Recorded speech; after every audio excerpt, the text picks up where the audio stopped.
washed away.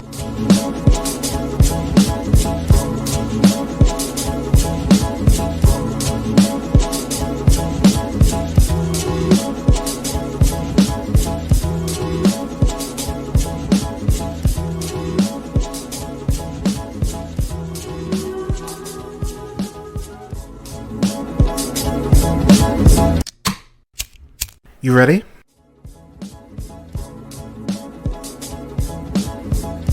You're listening to the Real Pineapple Podcast Network.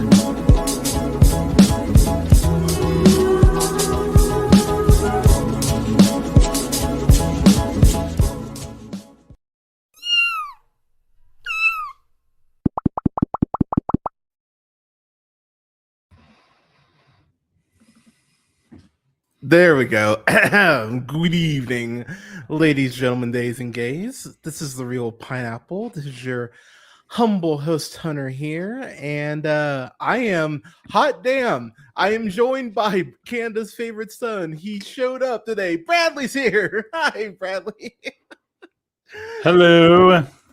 Yeah, how's my mic? Good? You're sounding great. You're sounding great. I haven't used it on this show in a while. Yeah, so we're gonna address that real quick. There's been this this hilarious running gag in our Facebook group that I've asked Bradley to come on probably 10 times in the last 3 months, and it's like, yeah, I would love to come on. Now, to be fair, I did cancel last Sunday. That was me. I canceled last Sunday because I woke up and I was like, oh my God, talking on mic sounds exhausting. I'm going back to bed. So that is me. I will own that one. But Canada, like the last 12 times I've asked him, like an hour beforehand, something has hilariously come up. And it's like, oh my God, like what, like the Will Smith meme, the how come he don't want me, man? It's just been that over and over again. But Canada does have another engagement, so we will keep this somewhat short around the hour mark. But real quick before we dive in, man, how are you, man? How's your day? Good. What is it, Monday? Monday, yeah, the start of the week. Oof. Dude, I know. I know, dude. Mondays are always just like, I'm like, can we just get this shit over with? Like, there is no, like, I don't know what it is. I'll call it like if I were to call it on a day, I'd call it on a Monday. I don't even call it on like Fridays. I'm like, it's Friday. I can get through it. Something about Mondays just feels heavier. So yeah, I'm very excited to be through this day because it's downhill from here, people. It's downhill from here. So you're doing great. If you showed up to work today, you're doing great. And I'm very proud of you. All right. So we're going to just dive in here. Lanterns premiered last night on HBO Max, replacing House of the Dragon, their time slot, which from people I've talked to have said really good stuff about House of Dragon this past season. They're excited for the last season next year. Oh, is it already the final season? Apparently it's the final season. Wow. So now we say that, but they also said Ted Lasso was ending with season 3. So I mean, what do we right. Let them dragons go with all those ratings. Dude, exactly. HBO might see those ratings and go, fuck that. It's like they got a universe going though. They could just call it something else. They could, yeah. They're like, yeah, we're gonna get Baby Dragon Tales at some point. Actually, Dragon Tales is a good show on PBS. So I mean, maybe that's the next step. They'll have the kids. But I was excited going into this because, of course, the showrunner of this, or one of the showrunners, is a Damon Lindelof, who, of course, we know from being a producer on Lost, which I'll be real, I was never into Lost. I never got it. Like, I was in college when Lost was on, and I know so many people. That's the thing. Like when people ask me, they're like, "Oh, like," because you've asked me, they're like, "Oh, are you not a big like water cooler shows guy?" I'm like, it doesn't affect me at all. Like if there's a show I just don't give a shit about, I won't watch it. And Lost, and the more I heard about Lost, I'm just like, oh, this feels like a show that would piss me off. So I just never. So I watched the first season, and I never got past first season, which I do a lot, honestly. People sometimes I just don't care enough to keep going, but he was a producer on that. He was a producer on The Hunt, which was one of the first COVID movies. I dug The Hunt quite a bit.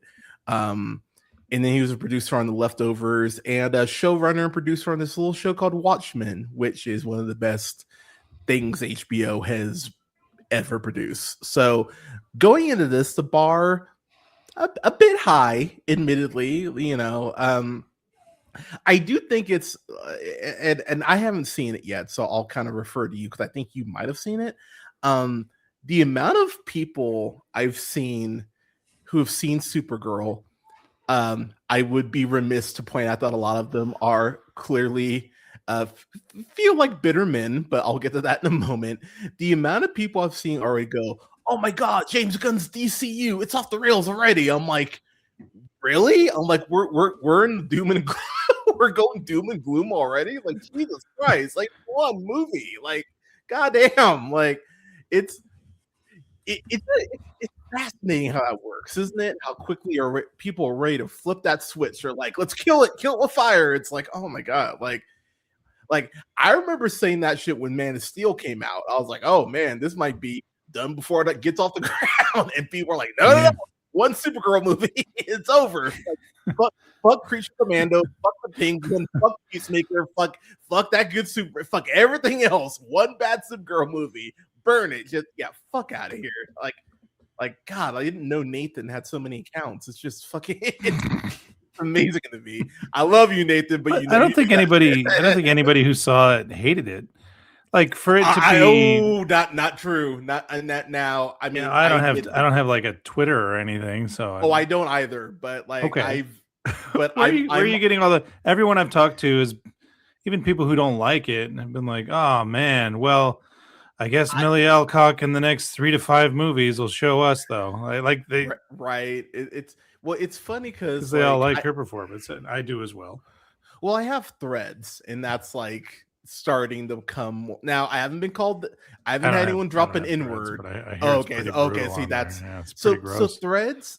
Well, Threads is like Threads is bad, but it's not Twitter bad. At least the spaces I'm in right now, because like I don't interact with WWE fans, and I don't interact with like Trump fans. I'm pretty much like have that shit blocked for the most part. So yeah, I'm staying away from those two very toxic spaces. Everything else, I'm kind of having like good spirited debate. At least, so far. We'll see. But yeah, going into this, I was like, all right, let's see. And even James Gunn, when they did the whole reveal of what part of Gunn's DCU was going to look like, he said this was going to be a True Detective style show that happens to star Green Lantern, and I was like, okay, that sounds kind of interesting.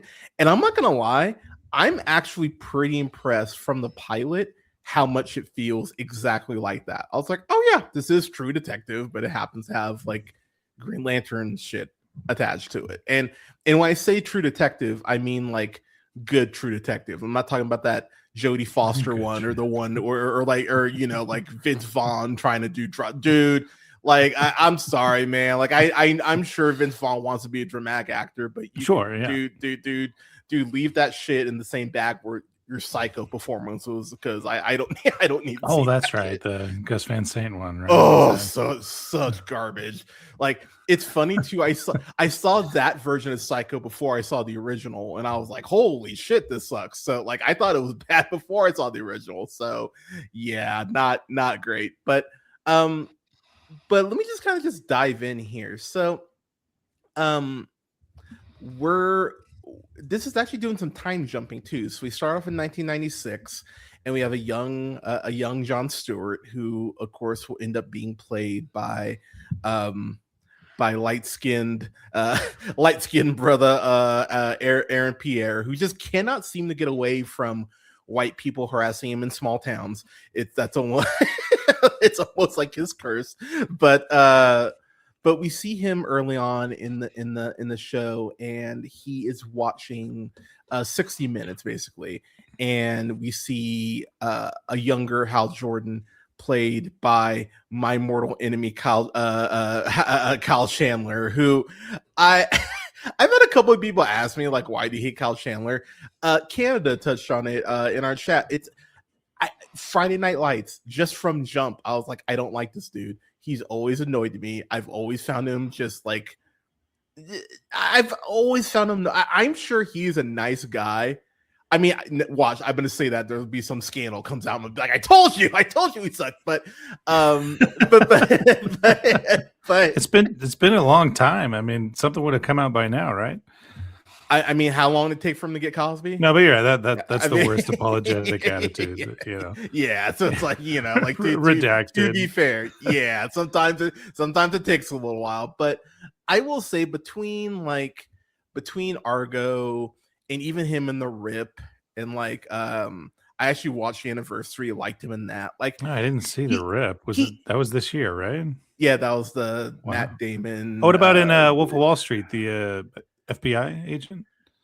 Yeah, like I like that's the thing. I like him in roles. Just when he has a very like, you know what I think it is too? He has a very punchable face. Like whenever I see him, I'm just like, God damn, someone needs to just punch you in the mouth right now. Like he's playing to that strength in this role for sure. Dude, thank you. Seriously, in this, oh my God, he's begging to get punched in the face. Like he is such a dick. Like every time he calls John Stewart Jr., I was like, oh, okay, dude. Like you were just begging for him to grab that ring and just punch you in the face. He doesn't even conjure something. He can just hit you with the ring right in the eye. But so okay. I've read a good amount of Green Lantern. I will be the first to admit I haven't read Green Lantern in like 6-7 years. So it's been a little while. Probably since lockdown, I would say, is the last time I probably was reading proper. But I do have a decent amount of Green Lantern knowledge, and I will say for me, there's enough here that I think you could guess, and I'll get to my big swings here in a bit because, of course, you know it's a comic book property. Of course, I'm gonna have big swings, but Canada, I'm curious about your relationship with Green Lantern and what were your initial thoughts were. I don't have much of a relationship at all. I caught the Jeff Johns run back in when everyone was talking about Jeff Johns. Yeah, I caught the I know all the basic lore, like very basic lore, like Yellow, oh no, I am powerless to Yellow, which is just a part of the DCU, right? Like you're pretty much a god, but your weakness is ridiculous, and you will turn into a toddler if it's around. Well, it's like that's all of them in a way, right? Yeah, I mean, I always have to point out to Superman fans, and they hate this shit, but it's like technically Superman, you could kill Superman with prayer. Like yeah. I just have to point that out to people. Technically, David Copperfield could give Superman a run for his money because magic, right? Yeah, exactly. Like, oh man, if he meets Copperfield and Chris Angel, Superman is fucked. But that would be an amazing comic. Just like Chris Angel and David Copperfield, like their hands up like this, and Superman is like. And right. I caught the arc when Hal Jordan went crazy, I suppose. Yeah. He loses his shit. He goes on a Archer style rampage because of something happened to West Coast City, I think. Actually, yeah, that's actually very top marks. Yeah, he just loses his goddamn mind, which is and I know about Kyle Rayner being everyone's favorite for a while, but then he just kind of disappeared, and I'm not sure if he disappeared because of Crybaby controversy or if something happened with copyright issues. It's just one day Kyle's there, and then suddenly he's gone completely. And I'll admit, I'm not good at tracking down issues or trades or anything like that to read up on this stuff. Now that everything's going digital, that's changed, of course. Of course, yeah. But yeah, back then I was like, I guess Kyle Rayner's gone. Okay, then. And Jon Stewart, of course, we all know about him. That's my since dude. He was the standout from the Justice League cartoon, the original and Unlimited, and just from that vocal performance alone, honestly, he's been my favorite Green Lantern. Yeah, that was my first like big introduction to Green Lantern, because I wasn't reading Green Lantern as a kid. Green Lantern was something I got into like 06, 07. Ironically enough, right around the time that the Reynolds movie came out. which whoops, that was who was Ryan Reynolds playing? Was he Kyle? Was he Hal Jordan? He's Hal. Yeah, he's Hal. It's interesting take on Hal Jordan, dude. It's real funny to go back and watch, because it's funny. I actually rewatched that like 3 years ago, and like, yeah, like Angela Bassett is like a man. It's like a man. I can't remember if she's Amanda Waller in that. Bassett has played Amanda Waller before, but that's she's awesome. She's in there, and then like, Blake Lively is the love interest, which, like you could argue if that's been a good thing or a bad thing for his career, but that's a whole other conversation. I think it's probably a good thing, I mean, probably, yeah. Well, not if your name's Justin. That's so it's just so personal. Who you're with shouldn't affect your career. I guess that's a whole different can of worms. I was about to say, I'm like, yeah, depends on who you're with, man, because. Yeah, sure. Cheryl Hines is married to RFK Jr. and she got her ass kicked off Curb because of that shit. So it's like, man. So it's like, oh man. So it really does depend on who you're with. You can't blame me for that. Yeah. Wow, that was really good actually. But yeah, I got into Green Lantern around that time, and I'll be the first to admit, kind of a kick in the ball sack, like watching that Green Lantern movie and going like, oh, like kind of like I would imagine if you were hyped for Green Hornet and then you watch Green Hornet, you'd be like, oh wow, maybe I don't want to read Green Hornet anymore. Like, I'm telling you, you should read Green Hornet. There's some great stuff there, but also read Green Lantern. There's some really great Green Lantern stuff. If you like your space operas and just your dramatic shit in general, Green Lantern is a lot of fun to read. Stewart has obviously been my guy, as you mentioned, because of Justice League and Justice League Unlimited. That was my first introduction to him. Then I went back and read stuff. I think going into this, they have a lot of boxes to check, because you have to get a good Hal Jordan performance.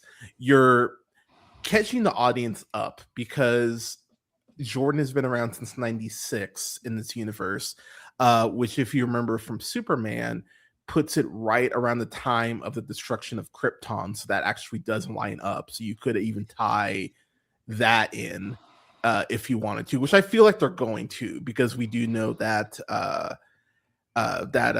Jon Stewart is going to be in the next Superman film. They did confirm that. So I think there's some reasons why they're connecting some shit here early. But one of the things that just tripped me out from jump is that when Jon Stewart gets home, Jon Stewart Sr., as he's listed, he goes ahead and sees John. He's like, all right, we're going out to the backyard. And you're like, oh, cool. They're going to play catch, or, they're black, maybe play basketball. And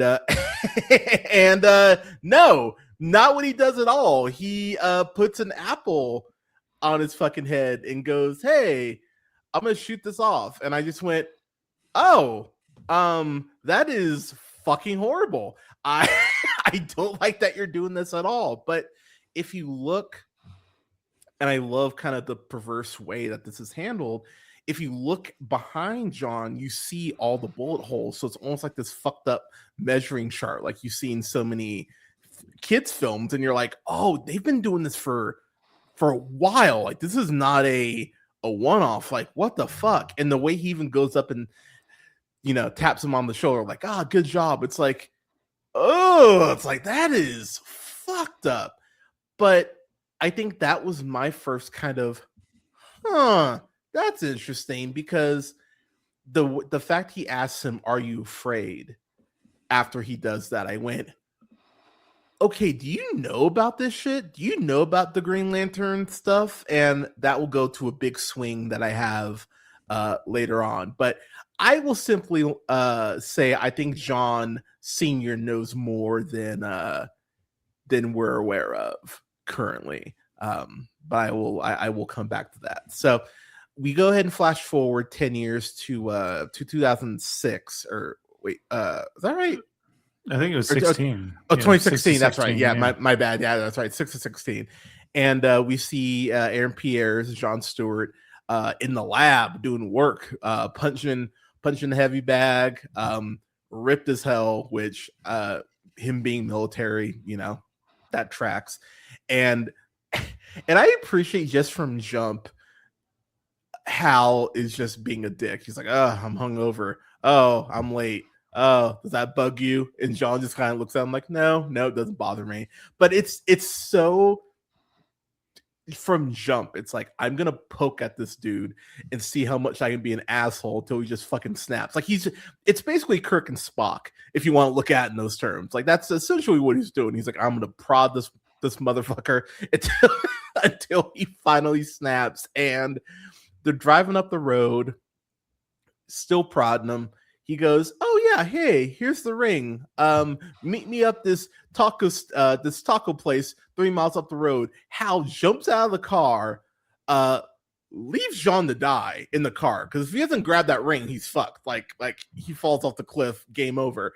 And yet, so he gets the ring and covers himself in bubble wrap, which I'm not gonna lie, I feel like that would be, you know what? I can't even say that. That's a lie. I was gonna say like that would be, I'd be more practical, but I know my high ass. I'd be like, oh, let's make a Green Lantern Sunday. let's do let's do that. Let me get a giant manhole cover and just hit someone with it. Like I'd have some fun with that fucking ring. But I think one thing that I found really interesting, and I definitely want to get your thoughts on this, is that Hal only uses the ring a couple times to make shit, and both things are very like self-serving things. Like he creates a bottle opener to open this girl's beer / impress her, because like the way he even like goes like blows the shit away, it's like, you cocky little shit. So there's that.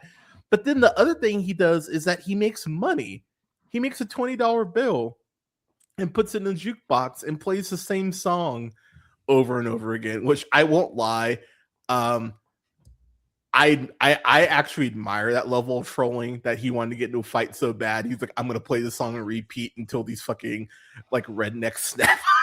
Like I appreciate that bit, even though it's a dumbass plan. I did appreciate the bit. What were kind of your thoughts on Chandler in this, and what were you kind of thinking about his portrayal of Hal so far? Oh yeah, I think he's kind of a petty jerk. I think the work of Nathan Fillion and Superman really set up a lot of how these space cops operate. Because, I told my kids, like, because I watch it with the older ones. Anyone under 15 in my house obviously can't watch a Lindelof show. Like, I'm not ready to have those heavy conversations with children. Completely valid. Yeah. Probably a good call. Yeah. They're like, so why doesn't he just walk up to the redneck and punch him, or walk into the police station and say, excuse me, out of the way, I'm going to talk to this guy. Shut up. I'm a Green Lantern. I was like, oh, well, they took an oath, remember?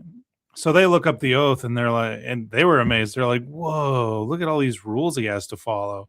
I guess he is kind of following them. And then my older kid, who's more of a people are sketchy thinker, he's like, not really. He's kind of being an asshole about this. yeah, that's very accurate. He's still following the rules, because the oath matters. And they're like, that's interesting. So already we're having conversations about what is duty and how do you get what you want and walk that line of following the rules when you hate the rules. And with Hal Jordan, it almost seemed like a clever, fun time for him to be like, oh, I'll start a fight. I'll start a fight in a bar. And then I'll get thrown in the tank, and then I'll interrogate. Like, yeah, that's silly, but that's really fun that he's just all over the place. He almost seems bored. Yeah. And One of the sheriffs points it out, like, I don't know if he's fearless. He seems more lonely than fearless. And a lot of people, from what I've read, who have like a profound sadness, for lack of a better term, they do come across as fearless. And I'm wondering other than the backstory that Hal Jordan gives us in that opening, which is very well done. Yes, it is. What is Hal Jordan sad about? Like, the most content and happy we see Hal Jordan, no spoilers, obviously I'm going to be vague, is the final shot we see of him in this episode. And there's something very upsetting about that. And that's got me hooked for next week, which I thought I'd be like, after the pilot. Yeah. But they certainly are writing this in a way that it's good, I think, that it's not dropped all at once. If it was, I'd have seen all of it by now because I was pretty hooked. Yeah, so we will get to the twist ending, but we will save that for a little bit of a spoiler bit because it is like it's one of those things. When I got to the end, I was like, "What the fuck?" I was like, "Oh shit!" Like, no, it was one of those things. I went, oh, "Okay, like, okay, we're jumping to hell. What? And then it was like, "Oh, this makes me fuck." All right, I got a lot to think about now. So I actually watched it last night and woke up this morning before work and watched it again because I was actually like that. I was like, okay. But kind of jumping around here because again, trying to be somewhat vague. There is a dude in here. What's his name? William Mackin, who is like the head of this family of people who live out on this ranch. And I'm not gonna lie, to kind of go Rush Hour 2, follow a rich white man.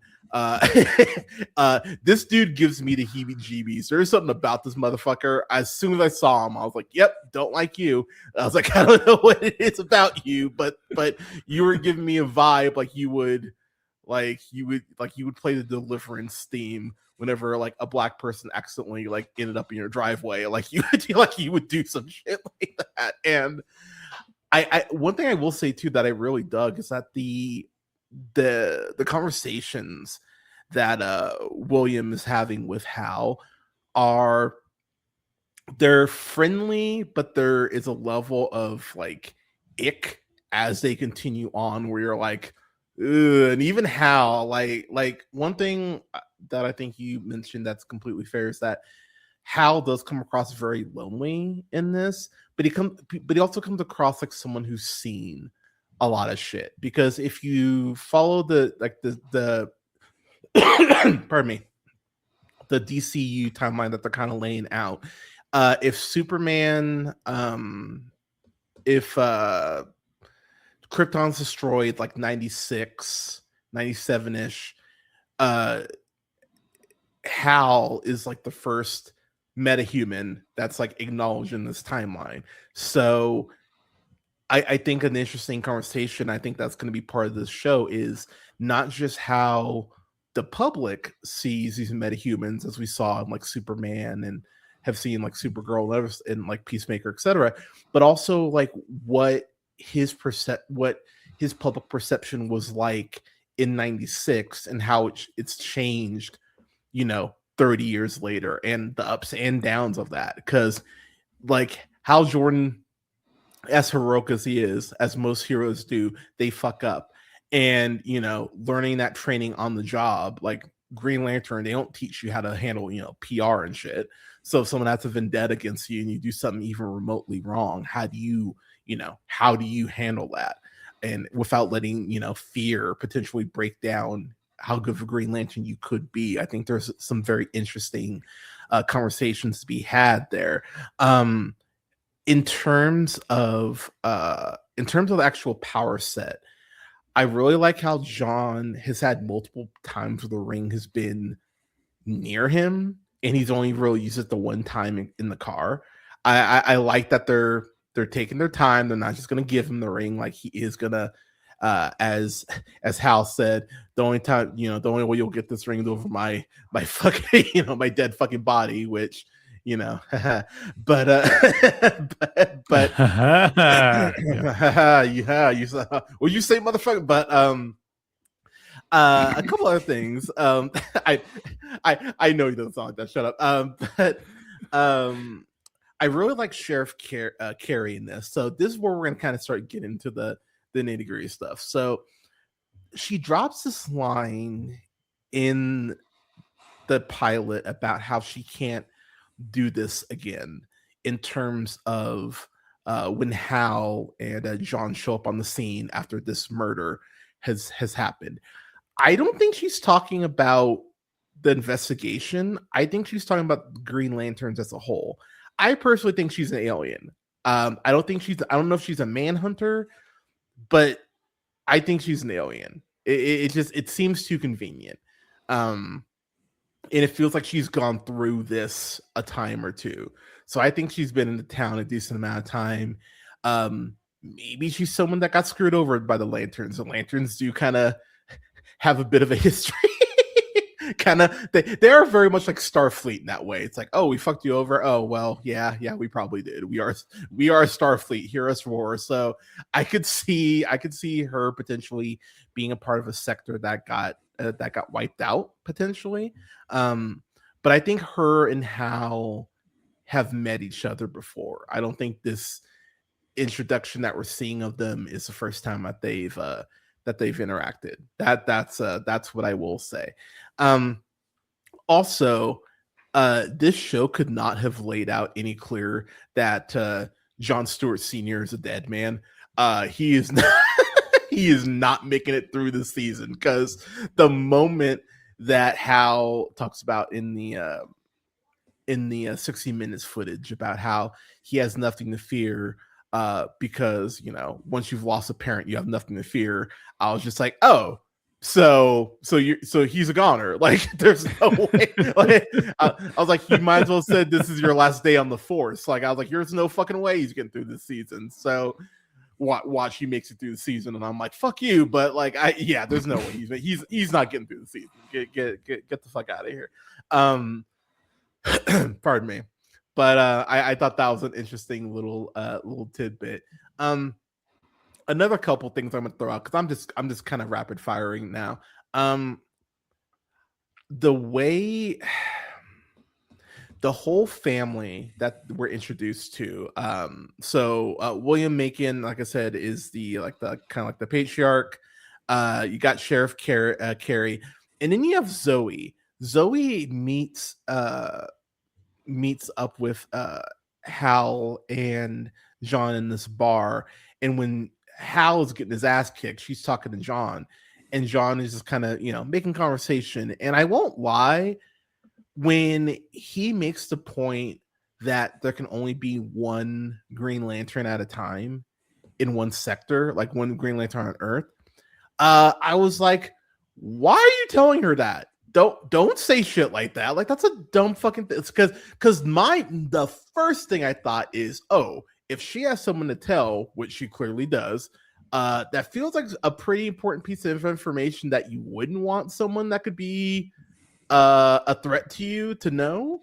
And I think that's going to tie in later on, because I think I know I said that I think Sheriff Carey's an alien. I think she's a manhunter. That's my personal. I mean, she gets her man at some point, but I think she's a manhunter. but I think she's a manhunter in this, because we do already know that the manhunters will factor in, and that they are at least part of the antagonists in this show. It would be pretty cool if we got a Martian Manhunter name drop. I think we are potentially heading that direction, and again, I will save that for big swings. But Zoe, she gives me bad vibes, and the fact that William seemed to be totally okay with her sleeping with John, I was just like, I'm like, yeah, it feels weird. Like you don't seem like the type to be a cuck. No judgment, obviously, but maybe. I mean, he wouldn't be the first white guy to want a black guy to cuck his wife, I suppose. But maybe it's an kink culture type of thing. I no comment, but it's very small town. Yeah. Garrett Dillahunt is the actor, and he, to your credit, he usually plays, I'm unassuming and welcome to my home characters with but here's the truth of it reveal. And I'm just going off of his work. That's not a spoiler or anything. But no, because something about his performance and why they would choose him for this role. Because he's an asshole in 12 Years a Slave. He's an he's an asshole. He's an asshole in No Country for Old Men. He's an asshole in Deadwood. Like, he's an asshole in everything. So like I'm waiting for the shoe to drop. Like, I know at some point, like, he's gonna be like, ha ha ha, like, and I'm gonna be like, oh god damn it. But it's just a matter of how bad he is. Like, is he like, I know Sinestro bad, which that is my big swing. I think the big thing is that he has this line, and I'm trying to see if I have the line specifically. He's talking to Hal, and he says, I'm a student of history. One of the big things about Sinestro is that Sinestro was also himself obsessed with history and was obsessed with learning about the past to go ahead and protect the Green Lantern's future before he, of course, breaks bad. I think that him and Sinestro have crossed paths before, whether it's on this planet or another. And I think that Sinestro is basically kind of giving him the heads up, like, dude, like at some point I'm going to be running shit up here. Best be prepared. I believe there's something there with him. And to tie that back, because my biggest swing here, oh god, I know his character name is William, what are they saying the last name is? Macon. Macon, right? Yeah, Macon. I think he's William Hand, who is the villain Black Hand, who's a classic Green Lantern villain. It would be very easy to make that pivot and just be like, fuck it, I changed my last name, fuck you. Like that's a very easy, thing to do. But also the fact that Hand got the power to go ahead and drain people of their life force after being experimented on by aliens. I think that's your tie-in right there. I think it's a very easy connection to make there, because there's something about this dude. Like, he knows way more than he should. And the statements he's even making about, people being aliens and wanting to make sure that only people who were born here, which he straight up says to Hal, like, I want to make sure that people, that the only the people that are born here are safe. I was like, what? I was like, excuse you, what the shit? So there definitely feels like there's like, we're talking about it, but there is another shoe that's going to drop, and it's going to be with him, most likely. But I'm really excited to see what they go ahead and do with him. Kind of your thoughts on like the family and all that. Where the vibes are getting, Canada? I think it's going to be a very slow burn. I mean, you've covered it. They're trying to solve a pretty obvious crime. From what I could tell, what was it? A couple people were shot, almost with tons of witnesses around, but everyone's like, what happened? Nobody knows what happened. Dead bodies. Everything went crazy after gunshots went off. All right, well, who saw anything? I don't know, man. Lots of people see things. So already I'm like, these fucking small towns. but you know what though? That's exactly how they would play it. Like, the moment they saw a black person, they'd be like, we don't know a goddamn thing. What are you talking about? I don't know. Lots of people are shouting stuff. Yeah. So something's going on that's going to tie into something bigger, but that bigger thing is going to tie into something simple again. Like, sometimes people are just terrible. Yeah, very true, very accurate. Yeah. But what it has to do with aliens is very like Hal Jordan is very different than this William Macon guy, but his approach was also very, come on, Hal, it's pretty fucked up. And he kind of gloats about being right. in his assumption. He's like, oh, something alien going on here. It's like kind of presumptuous. And then he gloats later when he's like, definitely alien. I'm telling you, that's just as problematic, Hal. Dude, he's like, honestly, I was watching that. I was like, oh my God, he's like me when I call a twist on like one of these comic book things. Like, that's exactly what he's like, oh, I told y'all. I'm like, why are you surprised? Like, it would be easier if you just listened to me. And it's funny, like, I watched that little bit of Alea, and she literally looked over at me. She's like, oh my God, you do this. And I was like, oh, I'm happy you clocked that because I said the same thing. It's like, I don't know if that's a good thing or not, but hanging out with the Macon family, I wanted to say real quick, Jon Stewart sees little Macon boy trying to throw the ball around, and he's fine. It's perfectly fine, but it's not fine.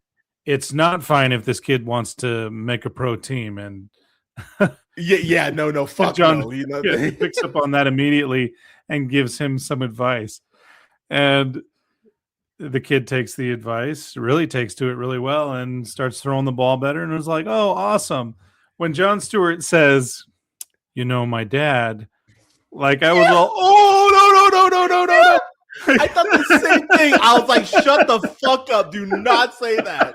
Like, that is like, you are going to scare this little white kid away. Do not traumatize this kid. He's going to get a core memory drowning in trauma that doesn't belong to him.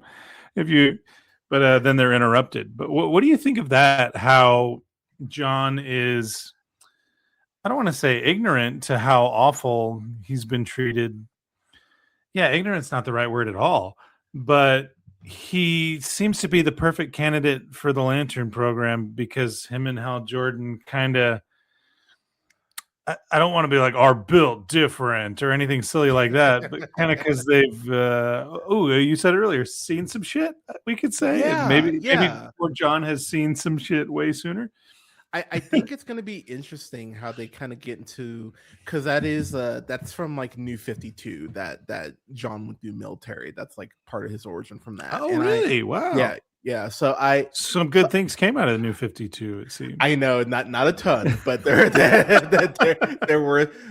People New 52 gets rough, y'all. It's like, I know people give the Ultimate Universe shit, but at least you got Miles. Like, there's some rough shit in New 52, but no, I was having this same thought. Like, I was yelling at the screen. I'm like, do not tell this little white boy about how your dad used to shoot apples off your, like, don't tell him that.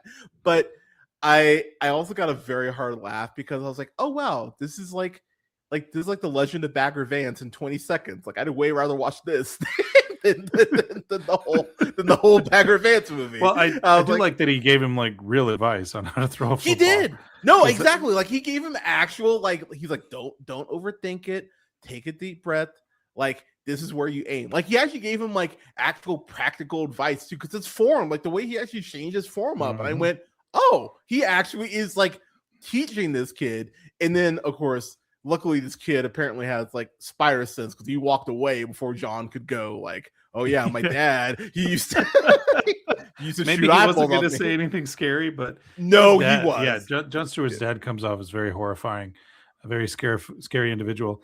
It's almost like he's a trophy dad, and the trophy is a lantern ring. I picked up on that 1,000%. No, that's why I think he knows more about Green Lanterns than he's letting on, because the way that he asks, are you afraid? Like, that being the core value of what gets you a lantern ring. What my big theory is, because if y'all, for those of you who've read Green Lantern, you know, you have Jon Stewart, you know, become Jon Stewart, you know, in the 80s, gets a Green Lantern ring, etc.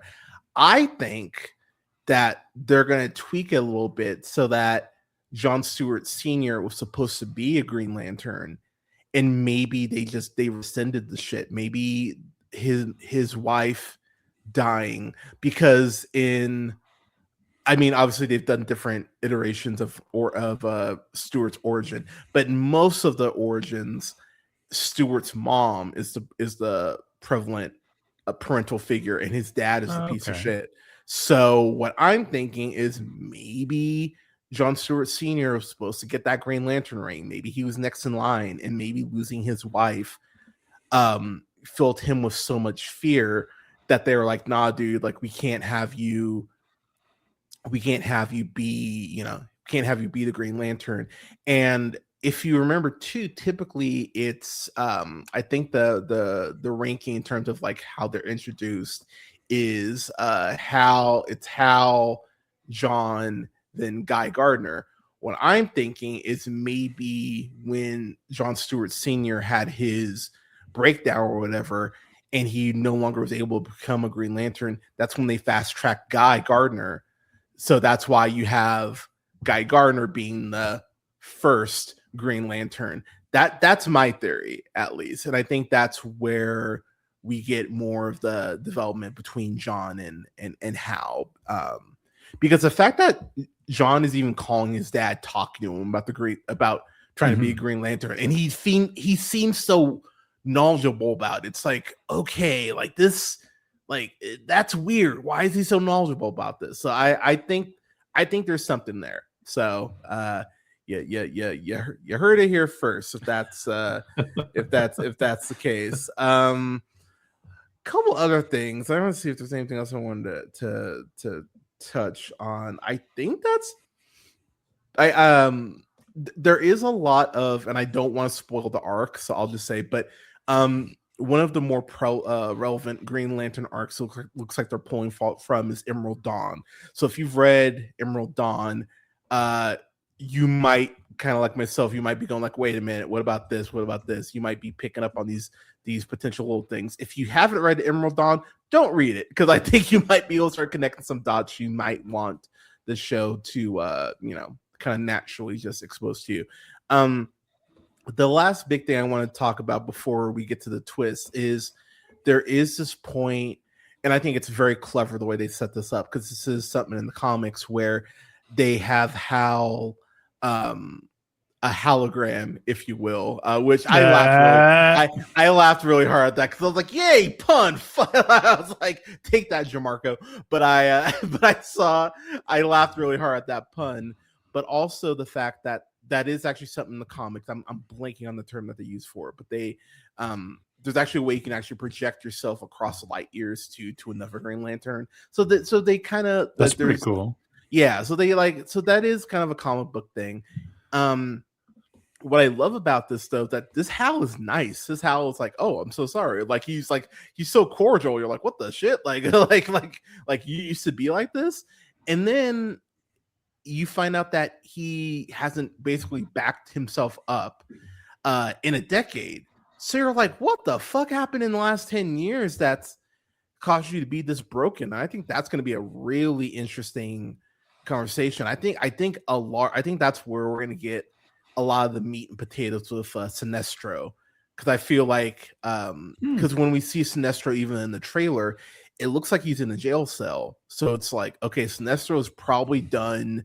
Maybe he's not gone full, Yellow Lantern yet, but he's done something that's caused the Lanterns go like, oh, okay, we need to, you stay here. So I'm very curious about that as well. But now we gotta get to the twist. So I will say spoilers from here on out, but before we do that, just so we can give an actual grade, before we get to spoiler shit, I will simply say for a pilot, it's always hard to grade a pilot because first episode, but solid A for me, because when this ended, I immediately was like, oh shit, I normally try to wait a couple of weeks for a show to have multiple episodes. I actually might break that rule and actually watch next Sunday. Like I really enjoy. I know. I know they're breaking me down.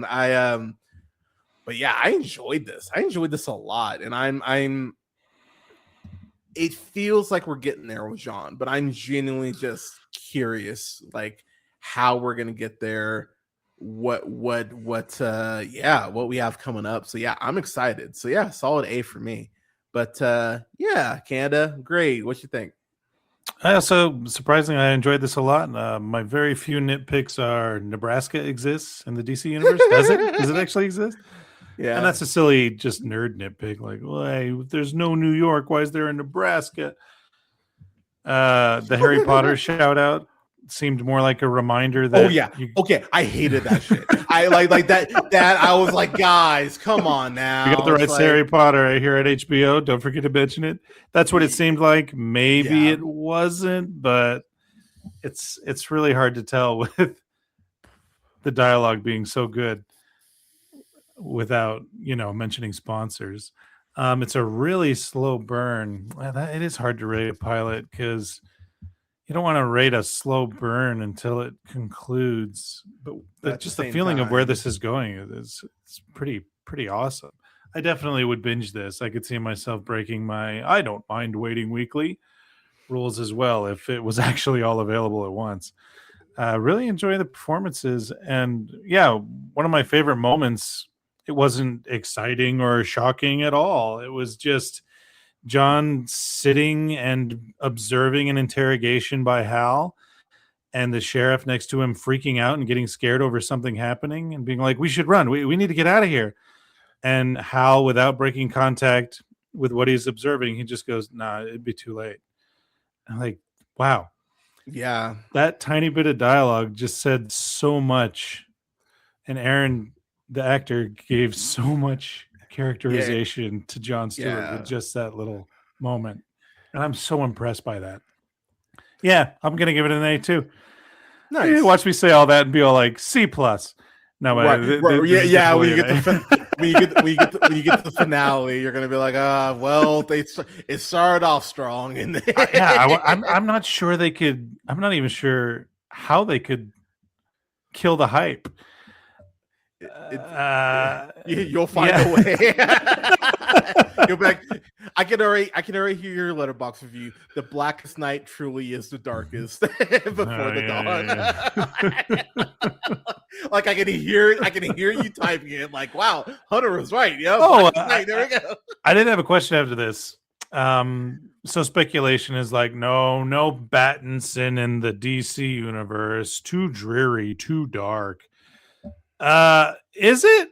Because after Lanterns, which is in this DC universe, are we sure that Pattinson is too dark for this universe? Because I think he would fit right in, honestly. I'm going to be real, man. The fact that you say that, I'm kind of sitting here, I'm like, yeah, they might as well. I'm not trying to ruin any brave and bold plans, but Pattinson and Hal Jordan would be best friends. They don't talk kind of way, they would just look at each other and get it, without saying a single word. I'm not saying handshakes and drinks after work, but they just kind of eye each other up and down and be like, I love this guy, without ever saying that, of course. Yeah, no, I don't actually disagree with you. I get this person. Yeah, you're like, oh, okay, yeah, totally. But yeah, so A's for us for Lanterns. But okay, we gotta get to the twists. So okay. So most of the episode takes place in 2016.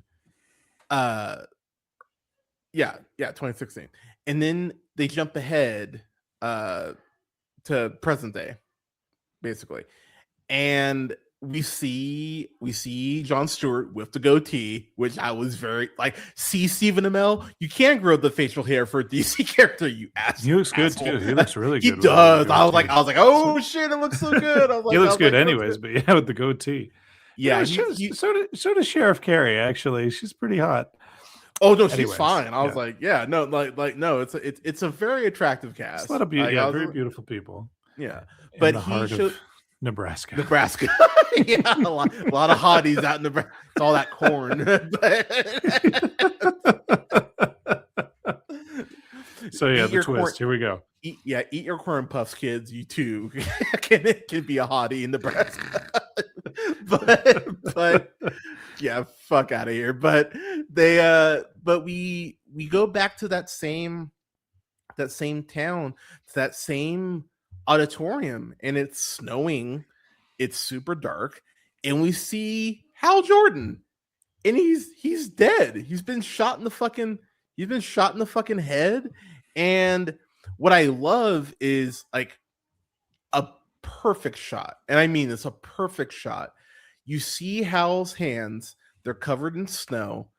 There's no lantern ring, but the way they shoot it, you can't see if Stewart has the ring on. Like, it's such a meticulous shot. I was like, God damn, like, because I rewound it too, because I'm sure they're like, oh, we know you fuckers gonna try to figure it out. Yeah, frame by frame this mystery.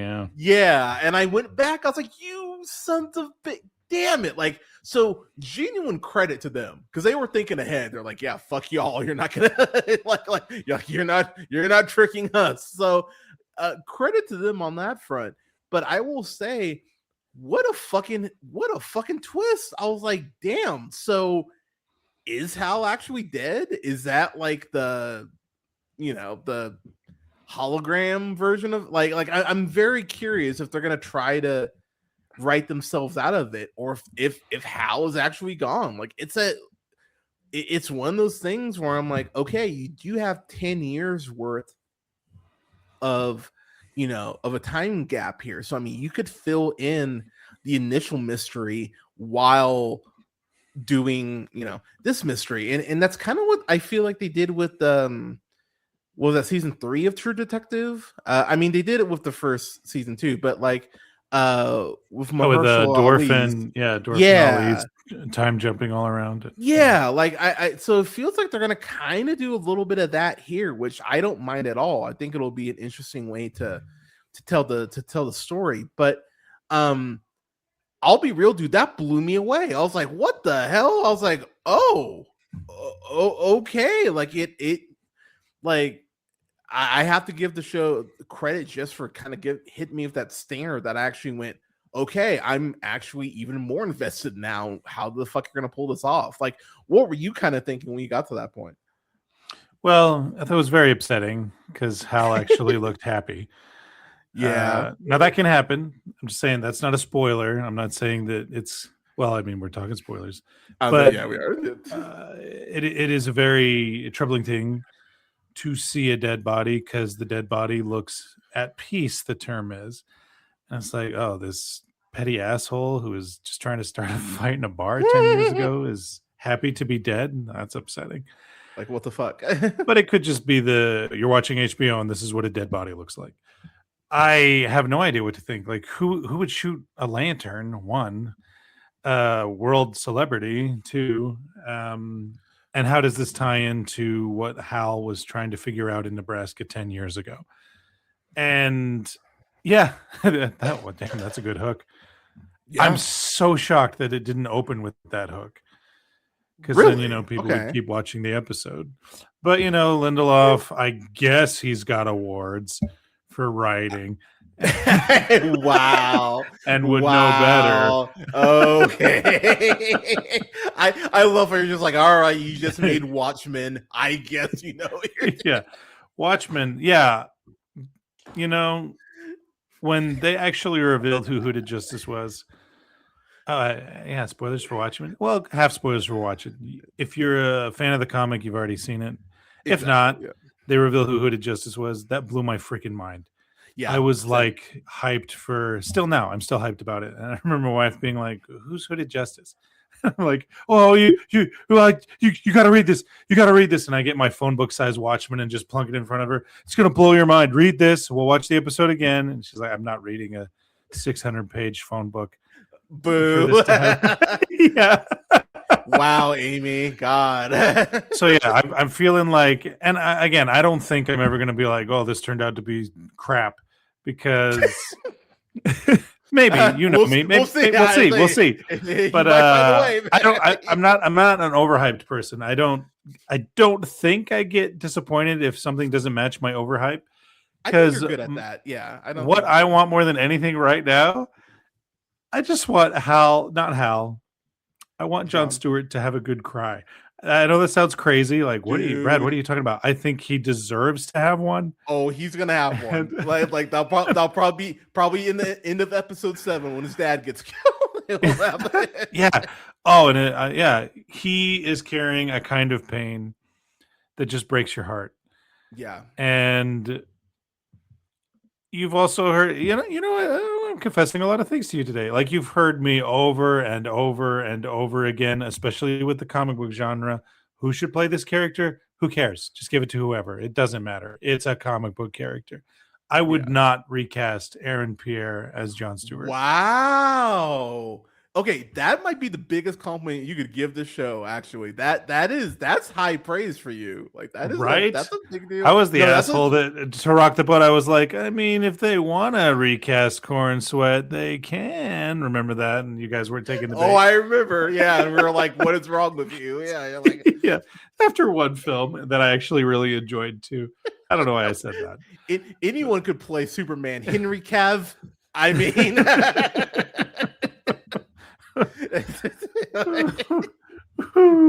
You know what? Sorry, I would Henry, love to see a decade down the line if Corn Sweat wants to meet Cavill's Superman and not even fight a villain, just to show him like that human beings matter. That'd be a fun little crossover. Yeah, you don't have to begrudgingly save people, Henry Cavill Superman. They actually matter. And he'll be like, "What are you talking about?" He's like you're a goddamn liar. Crazy. You're crazy like my father. And then he starts sobbing right there. Oh, that's fucked. like what happened to your dad? Oh, we talked yesterday. What happened to your dad? Oh, well, there's this tornado. And you watched him die? Oh my gosh. David Corset's Superman would be like, "I'm sorry your father did that to you." And poor Cavill's Superman would just break down right there. Right? He did do that to me. I could have saved him and he said no. Why would my dad make me an accomplice in his murder? Don't touch me, Lois. And then Snyder would pop up and be like, "You don't understand that in the third Superman was going to throw batarangs. It was going to make sense." And you see, it all ties into Greek mythology because the mascara is Greek mythology, and Greek mythology is also Krypton, right? He was going to go down that path. Kryptonian mythology is Greek mythology, and Gotham is New Jersey. Yeah, Diana didn't ask to be Wonder Woman, just like Mary didn't ask to be born with the man who would save the universe. You see how I connect everything? Mm-hmm. Yeah. Do you think he thinks like Jesus begrudgingly saved all mankind when he reads the Bible? Oh man, if he was writing like the story of the Ark, I might watch that. I actually might watch that. No one gets saved on the Ark. There's like one animal that gets saved, and it's somehow like a metaphor. Yeah, 3 animals show up, and like the 2 animals, the 3 species. Let's just say elephants, and the 2 elephants are all like "Roar!" at the 3rd elephant, and the 3rd elephant walks off into the flood, all sad. And Zack Snyder's like, "Good shit. That's good shit." Right. That elephant died for your sins. So never forget. See, it all ties up. We'll never forget because I'm a genius. All right. Before I get the Snyder Bros even more coming after me, I'm gonna end it here. Plus, that. I know you. No, yeah, dude, you know me. I don't care. But I also know you have a review to get to. So, Canada, before I let you go, sir, can you please tell people where they can find you? Oh yeah, you could catch me on oneofus.net. We're reviewing Camp Rock. Which I just reviewed last night, and to those of y'all who suffered through that, I am sorry, man. Like, but also in the next couple of weeks, probably next week, what is it? Teenage Sex and Death at Camp Miasma, which probably the most unique film I've seen all summer. So check out that film and review if you want to at oneofus.net. Hell yeah. So in terms of yours truly, gonna have a stream for Wednesday, be watching AEW Dynamite this weekend. Oh god, what am I reviewing this weekend? Crap. I'm tired. I'm forgetting what I'm reviewing, but yeah, I'll have stuff this weekend. I promise. There will be something that will be uploaded. Oh, what am I talking? Mutiny. I'm watching Mutiny. Statham, baby. Yeah, yeah, Statham. So I'll have a review for Mutiny up by this Sunday. But Canada, thank you so much for stopping in. I appreciate you. Always a pleasure. We will have him on. We'll have him back on when Lanterns wraps up, because I actually would love to get your thoughts on how they wrap all this shit up. But I think it's 9. Wow, it's 9 episodes. Apparently, it's 9 episodes. Shit. Yeah, okay. It seems like a lot. Yeah. So we'll see. Like, I mean, I mean, I'm curious. The fact it's 9 is kind of like these odd number episodes on HBO, man. It's crazy. Yeah, like it's almost like they do it on purpose. It's like everyone else is doing 8. Yeah, that like, fuck off. We're doing that. Yeah, that Larry David sketch comedy about America history was 7 episodes. That's weird. Why 7? Yeah, I still need to watch that too because I heard that's a great funny. show. It's pretty funny. Is it? All right, cool. He's a hilarious man. So. Oh yeah, he's fucking brilliant. But Canada, thanks so much for coming on. Appreciate you. Everyone, have a good rest of your week. Stay safe. Take care of each other. Give someone a hug. Give someone a compliment. Could all use more positivity. And never forget, as always, to keep it real, y'all. Thank you so much for again, Canada, for stopping in. Have a great one, y'all. Have a good Monday. Cheers.